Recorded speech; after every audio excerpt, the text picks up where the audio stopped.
Hej venner, så har vi fået besøg af filmholdet i udstillingen. Den her gang har vi en masse Volvo, Mercedes, BMW klar, men vi skal lige snakke lidt om den her.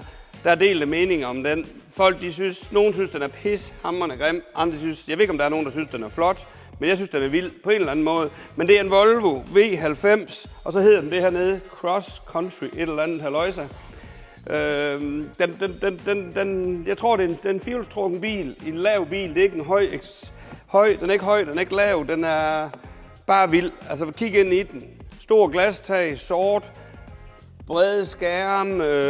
Jeg synes, den er topblæret, og den kører i øvrigt helt vildt godt. Men hold kæft, der er mange, der synes, den er grim. Jeg kan ikke lige helt se det grimme i det endnu. Jeg synes heller ikke, jeg kan se det pæne, men jeg synes bare, den er vild på en eller anden måde. Sat godt sammen med de rigtige hjul, sort, stor glastag, fuld lædersæde og sådan. Den ser egentlig voldsomt ond ud, og så er den jo perfekt her til vinter. Vintersutter på, kører til Norge, Sverige, Bornholm, hvor fanden I vil køre hen. Giv den bundgas. Jeg synes, den er sej.